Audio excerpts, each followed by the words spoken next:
बिस्मिल्लाहिर्रहमानिर्रहीम। अस्सलामु अलैकुम। यकीनन तमाम हम्द अल्लाह के लिए है।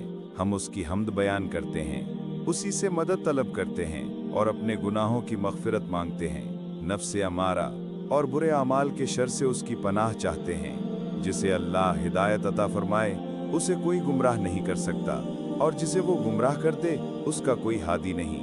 मैं गवाही देता हूँ कि अल्लाह के सिवा कोई माबूद बरहक नहीं, वो यकता है, उसका कोई शरीक नहीं। और मैं गवाही देता हूँ कि मोहम्मद सल्लल्लाहु अलैहि वसल्लम अल्लाह के बंदे और उसके रसूल हैं। अल्लाह ताला आप पर, आपकी आल पर ढेरों रहमतें और सलाम नाजिल फरमाए, आमीन।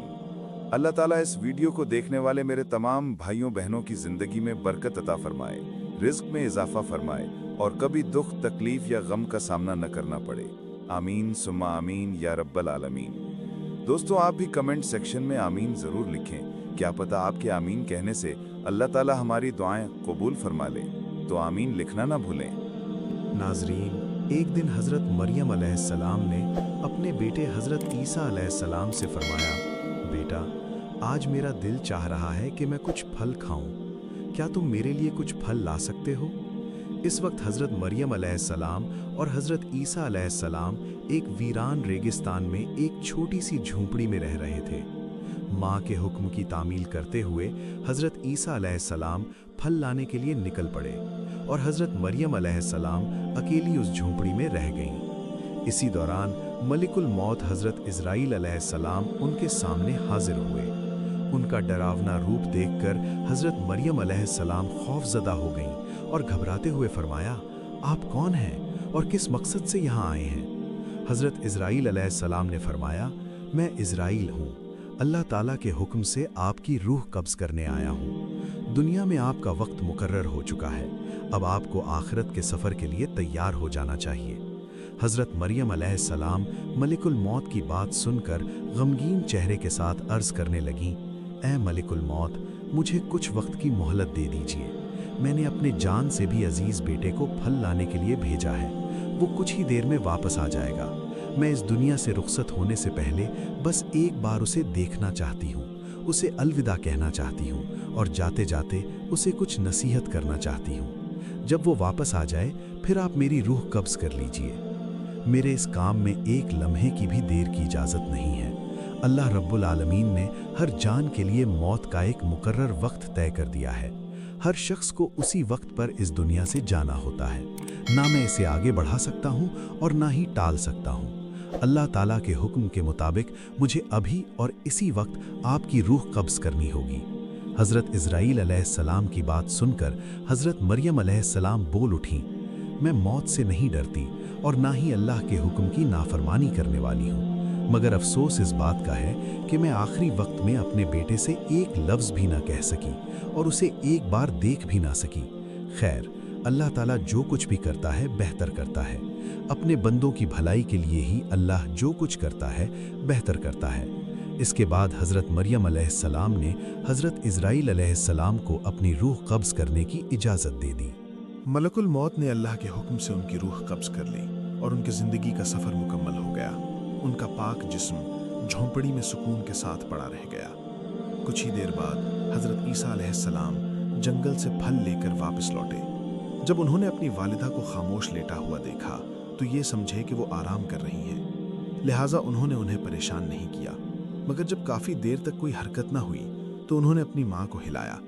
तभी देखा कि उनकी पाक रूह जिस्म को छोड़कर इस फ़ानी दुनिया से रुखसत हो चुकी है। अपनी माँ की अचानक वफ़ात देखकर हज़रत ईसा अलैहिस्सलाम शदीद बेचैनी और गम में डूब गए। वो अपनी माँ के दुख में फूट फूट कर रोने लगे। उनकी दर्द भरी सिसकियों से माहौल गमगीन हो गया, यहाँ तक कि परिंदे और जानवर भी इस गम में बेचैन हो उठे। कुछ देर गम में डूबे रहने के बाद उन्होंने सोचा कि अब अपनी वालिदा के जनाजे और दफन का इंतज़ाम करना चाहिए। मगर मुश्किल ये थी कि वो ऐसी जगह पर थे जहाँ दूर दूर तक कोई इंसान मौजूद नहीं था। लिहाजा उन्होंने अपनी माँ के दफन के लिए किसी मदद की तलाश में निकलना शुरू किया। कुछ दूर चलने के बाद उनकी मुलाकात कुछ लोगों से हुई जो उनकी तरफ आ रहे थे। हज़रत ईसा अलैहिस्सलाम ने उन्हें अपनी वालिदा के इंतकाल की खबर दी और अर्ज़ किया, मेरी वालिदा का इंतकाल हो गया है, क्या आप उन्हें दफनाने में मेरी मदद कर सकते हैं? उन लोगों ने जवाब दिया, ए अल्लाह के नबी, ہم اصل میں انسان نہیں بلکہ اللہ کے بھیجے ہوئے فرشتے ہیں۔ ہم جنت سے آئے ہیں تاکہ آپ کی والدہ حضرت مریم علیہ السلام کے جنازے اور دفن میں شریک ہو سکیں۔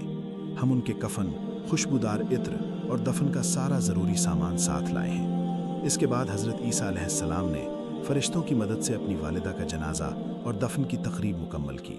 اپنی ماں کے انتقال کے بعد حضرت عیسیٰ علیہ السلام بیت المقدس واپس لوٹ آئے۔ وہاں کچھ وقت گزارنے کے بعد اللہ رب العالمین کی طرف سے حضرت عیسیٰ علیہ السلام پر وحی نازل ہوئی۔ اللہ تعالیٰ نے انہیں نئی شریعت اور انجیل مقدس عطا کی اور حکم دیا، اے عیسیٰ، اب تم اس نئی شریعت اور کتاب کے مطابق لوگوں کو دین کی طرف بلاتے رہو۔ اللہ کے اس حکم کے مطابق ایک دن حضرت عیسیٰ علیہ السلام نے ایک بڑی محفل میں خطاب کرتے ہوئے فرمایا، اے اللہ کے بندو، میرے پاس اللہ تعالیٰ کی طرف سے نئی شریعت اور نئی کتاب نازل ہوئی ہے، لہٰذا اب تم پہلے کے اصولوں کو چھوڑ کر اس نئی کتاب کے احکام کے مطابق اپنی زندگی گزارنے کا وعدہ کرو۔ حضرت عیسیٰ علیہ السلام کی یہ بات سنتے ہی یہودی اور بنی اسرائیل کے لوگ شدید غصے میں آ گئے۔ انہوں نے غصے سے کہا، اب تک ہم تمہیں ایک نیک اور سچا انسان سمجھتے تھے، لیکن اب تم ہمارے بزرگوں کے دین کو تباہ کرنے کی سازش کر رہے ہو۔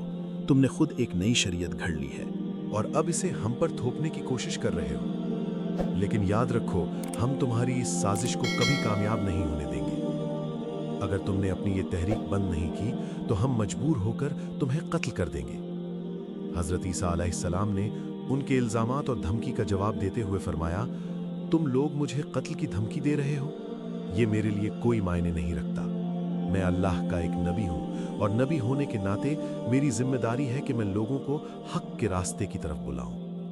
یہ اللہ تعالیٰ کا حکم ہے کہ میں تمہیں سچے دین کی دعوت دوں۔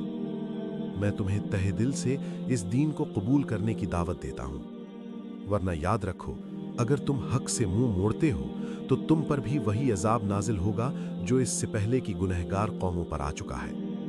جیسے ہی نبی کی نئی شریعت کی بات پھیلی، بنی اسرائیل میں مختلف طرح کی بحثیں اور بات چیت شروع ہو گئی۔ کچھ لوگ بغاوت پر اتر آئے تو کچھ لوگ حضرت عیسیٰ علیہ السلام کے پاس آ کر کلمہ پڑھ کر اسلام قبول کرنے لگے۔ اسی دوران حضرت عیسیٰ علیہ السلام نے اپنے نبی ہونے کے ثبوت میں کئی معجزے چمتکار پیش کیے، جن میں سے کچھ سب سے مشہور تھے۔ مرے ہوئے لوگوں کو اللہ کے حکم سے زندہ کر دینا، پیدائشی اندھوں کو روشنی بخشنا، کوڑھ کے مریضوں کو شفا دینا، مٹی کے پرندے بنا کر انہیں اللہ کے حکم سے زندہ کر دینا۔ ان معجزات کو دیکھ کر بے شمار لوگ ہدایت کی راہ پر آ گئے، مگر جو بد نصیب اور ضدی تھے وہ اس سب کے باوجود نبی کی بغاوت میں ہی لگے رہے۔ جب نبی کے دشمن بنی اسرائیل کے نافرمان لوگوں نے حضرت عیسیٰ علیہ السلام کو قتل کرنے کی سازش رچی تو ان کے ماننے والے مومن بنی اسرائیلی ان سے مخاطب ہوئے اور کہا، تم لوگوں نے اس سے پہلے حضرت زکریہ علیہ السلام اور حضرت یحییٰ علیہ السلام کو قتل کیا اور اب حضرت عیسیٰ علیہ السلام کو بھی قتل کرنا چاہتے ہو۔ یہ تمہاری قوم کے لیے ایک خطرناک اور سنگین حرکت ہے۔ اس سازش سے باز آ جاؤ۔ حضرت عیسیٰ علیہ السلام بے شک اللہ کے ایک خاص نبی ہیں۔ انہوں نے تمہیں جو معجزے چمتکار دکھائے ہیں وہ ان کے نبی ہونے کے لیے کافی ثبوت ہے۔ تم حق کو قبول کرو اور اس ظلم سے توبہ کر لو۔ اسی طرح ایک اور دن حضرت عیسیٰ علیہ السلام ایک بڑی سی محفل میں تشریف لائے اور فرمایا، اے اللہ کے بندو، اللہ تعالیٰ نے حضرت موسیٰ علیہ السلام کی امت کے لیے شنوار کا دن عبادت کے لیے مقرر کیا تھا اور مجھے حکم دیا ہے کہ میری امت کے لیے اتوار کا دن عبادت کا دن ہو۔ اس لیے اس دن تمام دنیاوی کام کاروبار اور تجارت کو چھوڑ کر صرف اللہ رب العالمین کی عبادت کرو۔ اس دن اللہ کی کتاب کی تلاوت کرو، لوگوں کو نیکی کا حکم دو اور برائیوں سے روکنے کی کوشش کرو۔ دنیاوی کاموں میں مشغول ہو کر اس دن کو ضائع مت کرو، ورنہ اللہ تعالیٰ کی ناراضگی کا شکار ہو سکتے ہو۔ حضرت عیسیٰ علیہ السلام نے آگے فرمایا، اے بنی اسرائیل کے لوگوں، میرے تمہیں ایک بہت بڑی خوشخبری دینا چاہتا ہوں۔ اللہ رب العالمین نے مجھ پر جو کتاب نازل کی ہے، میں اس کی تعلیمات کو قائم کرنے کی پوری کوشش کروں گا، مگر یاد رکھو میرے بعد ایک اور عظیم نبی تشریف لانے والے ہیں جن کا نام حضرت محمد صلی اللہ علیہ وسلم ہوگا۔ وہ نبی اس جہان کے سب سے افضل اور آخری نبی ہوں گے۔ اگر تم میں سے کوئی ان کی زندگی میں انہیں پا لے تو فوراً ان کی تعلیمات کو قبول کریں اور ان کے دین و شریعت کو اپنائیں۔ ऐसा करने वाला शख्स अल्लाह के नज़दीक सबसे ज़्यादा मुकर्रब और बुजुर्ग होगा। इन नबी पर अल्लाह ताला की तरफ से एक मुबारक और मुक़द्दस किताब नाजिल होगी जिसका नाम अल कुरान होगा। जो कोई इस किताब की तिलावत करेगा और अहकामात के मुताबिक अमल करेगा, वो अल्लाह के नज़दीक सबसे अफजल और बेहिसाब सवाब पाने वाला होगा। तुम सब इस नबी मुकर्रम पर दिल की गहराइयों से दरूद व सलाम भेजते रहो, क्योंकि वो ऐसे नबी हैं जिन पर खुद अल्लाह ताला और उसके तमाम फरिश्ते दरूद भेजते हैं। हज़रत ईसा अलैहिस्सलाम ने आगे फरमाया, वो मुबारक नबी जिनका मैं जिक्र कर रहा हूँ, अल्लाह रब्बुल आलमीन के हबीब और महबूब हैं। अल्लाह ताला ने उन्हें अपना खलील करार दिया है। अगर अल्लाह ताला उन्हें पैदा ना फरमाता तो ना ये आसमान होता, ना ये ज़मीन होती और ना ही ये जहान। तुम इससे अंदाज़ा लगा सकते हो कि उनकी शान और मर्तबा कितना बुलंद है। मैं एक नबी होने के बावजूद ये आरजू रखता हूँ कि काश मुझे उनकी उम्मत में शामिल होने की नेमत हासिल हो जाती। अगर अल्लाह ताला मेरी ये दुआ कबूल कर ले तो मेरे लिए इससे बड़ी कोई खुशकिस्मती नहीं हो सकती। हज़रत ईसा अलैहिस्सलाम की इन बातों को सुनकर कुछ लोगों ने कहा, ये शख्स तो हज़रत मूसा अलैहिस्सलाम की शरीयत को तोड़कर अपनी नई शरीयत कायम करने की कोशिश कर रहा है। ये तो एक साजिश है जिससे ये सियासी ताकत अपने हाथ में लेना चाहता है, और इसके अलावा ये एक नए और सबसे अजीम नबी के आने की बात भी कर रहा है, जिससे हमारी कौम इस नए नबी की तरफ मुतवज्जे हो जाए। हमें अब इसकी चालाकी और असली मकसद का अंदाज़ा हो चुका है। अब देर करने का कोई फायदा नहीं। हमें फौरन बादशाह के पास जाकर इसकी शिकायत करनी चाहिए ताकि इसका कोई ठोस इलाज किया जा सके। उस दौर में बैतुल मक़दिस और पूरे यरूशलेम की हुकूमत बनी इसराइल के कंट्रोल में थी, और उस वक्त का बादशाह हज़रत ईसा अलैहिस्सलाम और उनके मानने वालों का सख्त दुश्मन था। जब बनी इसराइल के अंदर ये बड़ा इख्तलाफ पैदा हुआ तो बादशाह ने हज़रत ईसा अलैहिस्सलाम और उनके मानने वालों को हमेशा के लिए मिटा देने का मंसूबा बना लिया। बादशाह ने एक खुफिया मीटिंग बुलाई और अपने दरबारियों से कहा, हमारे बुजुर्गों के दीन को मिटाने की साजिश करने वाला ये शख्स और इसके मानने वाले हमारे लिए बड़ा खतरा है। हमें इन्हें इस दुनिया से हमेशा के लिए ख़त्म कर देना चाहिए। ये नबी और रसूलों के दुश्मन हैं, ये अल्लाह के दुश्मन हैं। इस काम में जो भी मदद चाहिए होगी वो मैं करूँगा, क्योंकि मैं जानता हूँ कि इनका सफाया करना बहुत बड़ा सवाब का काम होगा। बादशाह की इन बातों से साफ ज़ाहिर था कि वो किसी भी कीमत पर हज़रत ईसा अलैहिस्सलाम और उनके मानने वालों को कत्ल करना चाहता था। बादशाह की हिमायत के बाद तमाम बनी इसराइल एकजुट हो गए और फैसला किया कि हज़रत ईसा अलैहिस्सलाम और उनके तमाम मानने वालों को दुनिया से मिटा दिया जाए। इसी साजिश के तहत उन्होंने नबी अकरम को कत्ल करने का मंसूबा बना लिया। अगले ही दिन से वो हज़रत ईसा अलैहिस्सलाम के पीछे लग गए। हर वक्त उनका पीछा करने लगे और तरह तरह की चालें सोचने लगे, मगर हज़रत ईसा अलैहिस्सलाम के सच्चे मानने वाले इस खतरे को महसूस कर चुके थे। इसलिए उन्होंने अपने नबी की हिफाजत के लिए खुद को पहरे पर लगा दिया।